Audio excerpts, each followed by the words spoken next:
जय जिनेन्द्र। भक्तांबर स्तोत्र के हिंदी अर्थ में इस वीडियो में हम श्लोक 9 और 10 के बारे में चर्चा करेंगे। तो शुरू करते हैं श्लोक 9। श्लोक 9।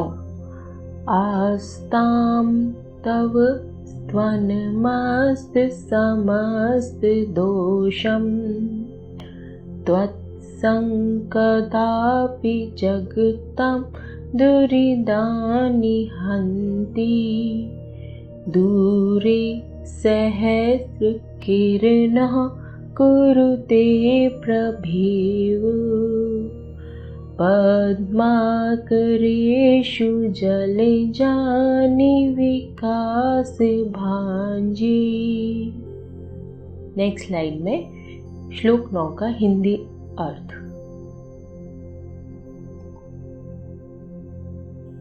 श्लोक 9 के पहले 2 छंद का हिंदी अनुवाद। आस्ताम, आस्ताम मतलब होता है रहे, तव मतलब आपके, स्तवनमस्त, तो ये आया है स्तवन प्लस अस्त। स्तवन मतलब स्तुति और अस्त मतलब रहित। संपूर्ण, संपूर्ण है समस्त, समस्त दोषम ऐसे भी आ रहा है समझ में कि संपूर्ण दोष, सारे दोष। त्वत्संकतापि, त्वत्संकथापि, तो इधर संधि विच्छेद किया है, त्वद प्लस संकथा प्लस अपि। त्वद मतलब होता है आपके, संकथा मतलब उत्तम कथा, जहाँ पे स आ जाता है किसी वर्ड के आगे तो वो उत्तम हो जाता है, उसको अच्छा से रिलेट करते हैं, अच्छी चीज से। तो उत्तम कथा या फिर चरित्र चर्चा। अपि मतलब भी। त्वत्संग कथापि। जगताम, जगताम मतलब जो जगत में रहने वाले हैं, यानी कि जगत के जीवों के। दुरितानी, दुरितानी मतलब दू आ गया, स और दूरी, दो वर्ड आता है किसी वर्ड के आगे तो वो हम उसको नेगेटिव चीज के बारे में, तो इधर बोल रहे हैं हम पापों को।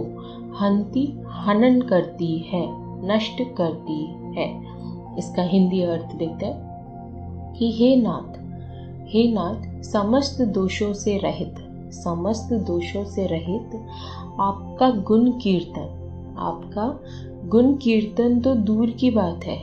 यहाँ पे आया है ना कि समस्त दोषों से रहित, है ना, समस्त दोषों से रहित यहाँ आया है।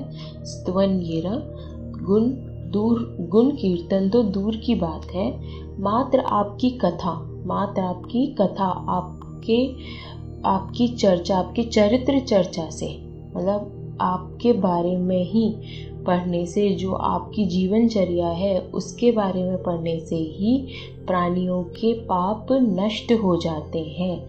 यहाँ आचार्य श्री, फिर से मैं यदि बात कहूँ तो आचार्य श्री कह रहे हैं कि गुण का कीर्तन तो जिनेन्द्र भगवान बहुत दूर की बात है, आपके केवल आपकी कथा से ही प्राणियों के पाप नष्ट हो जाते हैं। नेक्स्ट स्लाइड में नेक्स्ट 2 छंद का श्लोक 9 के नेक्स्ट 2 छंद का हिंदी अनुवाद।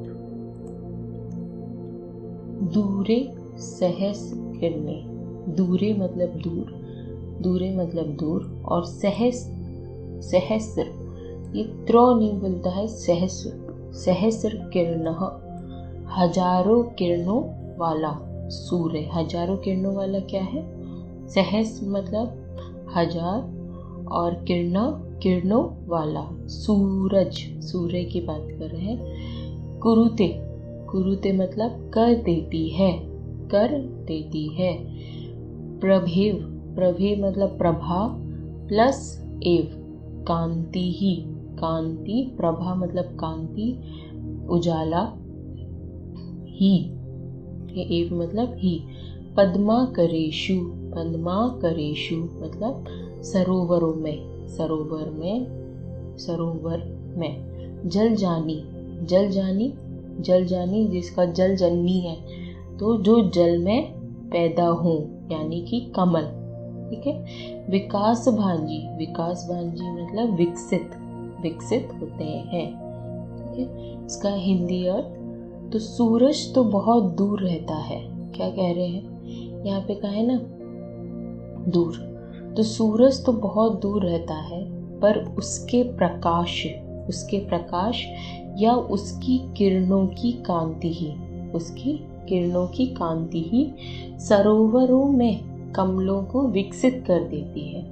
यहाँ कहना चाह रहे हैं कि सूरज बहुत दूर है, हमें जो मिलती है या फिर कमल को जो मिलती है, जो सरोवर में कमल हैं उनको सिर्फ सूरज की किरण मिलती है और उस किरण से ही वो विकसित हो जाता है। अब first two line next two line को जो आचार्य श्री ने कंपेयर करके बताया है वो कंप्लीट हिंदी अर्थ। नेक्स्ट लाइन, श्लोक 9 का कंप्लीट हिंदी अर्थ। हे नाथ, आपके सागर जैसे गुणों की स्तुति तो बहुत दूर की बात है। केवल जो प्राणी आपके चरित्र की चर्चा कर ले, उसके सारे पाप नष्ट हो जाते हैं। कैसे नष्ट हो जाते हैं? जैसे सूरज तो बहुत दूर है, वैसे ही आपके गुणों की स्तुति तो बहुत दूर की बात है। केवल आपकी चरित्र चर्चा से पाप नष्ट हो जाते हैं। जैसे सूर्य तो बहुत दूर है पर उसकी किरणों की आभा ही सरोवरों में कमलों को विकसित कर देती है।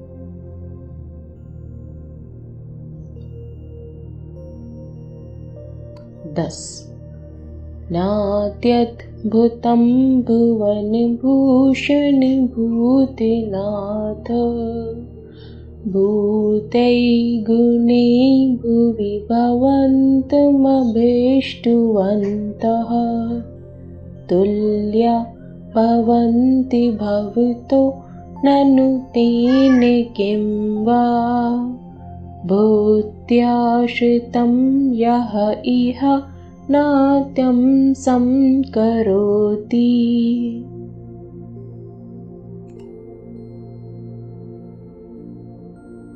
श्लोक 10 का हिंदी अर्थ। पहले हम word to word Hindi meaning देखते हैं।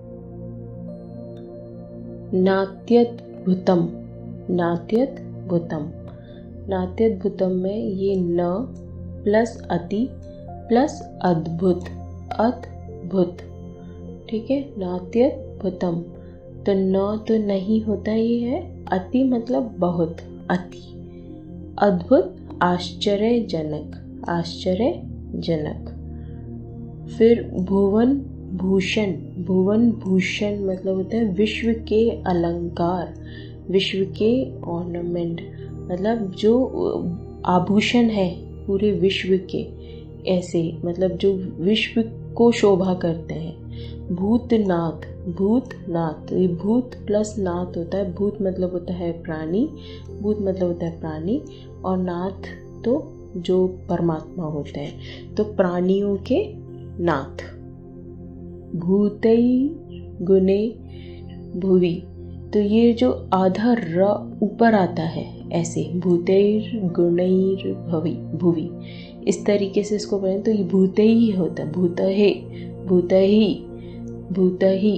भूत ही मतलब होता है विपुल एवं वास्तविक, मतलब कंप्लीट एंड ओरिजिनल। गुण ही मतलब गुणों के द्वारा। भुवि मतलब पृथ्वी पर। भवंतम मतलब आपको। अब इधर से त के साथ म, भवंतम आधम, और अभिष्टवंतः मतलब भजने वाले भव्य पुरुष, अभिष्टवंतः। अब इसके अंदर भी जो हमारी थर्ड लाइन है उसके 3 वर्ड्स हम यहाँ पे डिस्कस कर लेते हैं, क्योंकि उसका मीनिंग यहाँ से ही आएगा। तुल्य मतलब समान, तुल्य मतलब समान, तुल्य कहते हैं ना। भवंती हो जाते हैं, भवंती हो जाते हैं, भवतो आपके, भवतो आपके। तो फिर से देखें, इधर भवतो भवंतम मतलब आया था, भवंतो मतलब भी आपको, और भवतो एक ही है, बस उसका अलग अलग तरीके से यूज़ किया गया है। भवंतम आपको और भवतो आपके। इसका कंप्लीट हिंदी अर्थ देखते हैं। तो इधर एक्सक्लेमेशन मार्क आया है, तो हम संबोधित करते हुए कह रहे हैं कि हे विश्वभूषण परमात्मन, हे प्राणियों के नाथ, हे विश्वभूषण परमात्मा, हे प्राणियों के नाथ, विपुल और वास्तविक गुणों के द्वारा, विपुल और वास्तविक गुणों के द्वारा आपको भजने वाले, आपको भजने वाले भव्य पुरुष पृथ्वी पर आपके समान प्रभुता को प्राप्त कर लेते हैं। क्या बोल रहे हैं? आपको भजने वाले भव्य पुरुष पृथ्वी पर आपके समान प्रभुता को प्राप्त कर लेते हैं। तो यह बहुत आश्चर्यजनक नहीं है। आश्चर्यजनक हमारा शुरू में ही आया था, आश्चर्यजनक नहीं है, न अति अद्भुतम। ठीक है। फिर भव्य पुरुष अभिष्टुवंता, अभिष्टुवंता मतलब भजने वाले भव्य पुरुष, जो आपके गुणों को, इसमें आचार्य श्री कह रहे हैं कि हे नाथ, जो प्राणी आपके गुणों का स्तवन करते हैं, आपके गुणों का गुणगान करते हैं, वो भव्य पुरुष पृथ्वी पर प्रभुता को प्राप्त होते हैं आपके समान। थर्ड और फोर्थ छंद के बारे में बात करेंगे यहाँ पे। तो इसका कंप्लीट हिंदी है। अब इधर ये तुल्या भवंती भवतो, तुल्य मतलब समान, भवंती और भवतो है ना, आपके, भवंती हो जाते हैं आपके, जो आपके समान हो जाते हैं, जो हमने पहली स्लाइड में देखा था। ये 3 वर्ड्स वहाँ पे यूज़ हो चुके हैं। ठीक है। तो हम यहाँ से देखते हैं ननु, ननु मतलब निश्चय ही, ननु मतलब निश्चय ही, तेन उससे, तेन उससे, किम क्या, वा मतलब अथवा, उसके अलावा, अथवा या अलावा, भूत्याश्रितम, भूत्याश्रितम। तो यहाँ पे ये संधि विच्छेद है, भूत्या प्लस आश्रितम। ठीक है। तो भूत्या मतलब तो होता है वैभव और धन संपत्ति से संपन्न, ऐसे लोग जो कि वैभव और धन संपत्ति से संपन्न है। ठीक है। आश्रितम जो आश्रित को, आश्रित के बारे में, या फिर सेवक को, आश्रितम सेवक को। यह जो, यह इस लोक में, अह इस लोक में। ठीक है। बुद्ध्याश्रितम यह नाट्यम सम करोति। तो नाट्यम सम करोति, इसमें न प्लस आत्म प्लस समम। ठीक है। तो न तो नहीं, आत्म अपने, आत्म मतलब अपने, और समान, समम मतलब समान, करोति करता है। यहाँ पे क्वेश्चन मार्क है, तो क्वेश्चन मार्क में ही मतलब प्रश्न में बात कर रहे हैं, पूछ रहे हैं, क्या कहना चाह रहे हैं कि इस लोक में, इस लोक में कहाँ से आया था? इस लोक में आया था यह। तो इस लोक में वैभव और धन संपन्न, वैभव और धन संपन्न श्रीमंत जो होते हैं, ठीक है, सेवा करने वालों को, जो उनकी सेवा करता है, जो उनकी सेवा करता है, सेवा करने वालों को अपने समान नहीं बना ले, अपने समान नहीं बना ले, तो फिर उनके धनिक से लाभ ही क्या होगा? ठीक है। अर्थात निश्चय से बना लेते हैं। क्या कहना चाह रहे हैं आचार्य श्री? कि जो रिच पीपल हैं, जो जिनके ऊपर की सेवा करने वाले आश्रित हैं, तो वो धन संपन्न, वैभव संपन्न लोग यदि अपने सेवक को अपने समान संपत्ति संपन्न, अपने समान धनिक से लाभ नहीं दे पाए, तो फिर उनका इतना धनवान होने का क्या फ़ायदा है? अर्थात वो निश्चय से बना लेते हैं। जैसे कि पहले 2 श्लोक में कहा था कि जिस तरीके से भगवान भी, जो भव्य जीव पृथ्वी पर भगवान के गुणों का स्तवन करता है, वो प्राणी भगवान की तरह, जिनेंद्र भगवान की तरह प्रभुता को प्राप्त होता है।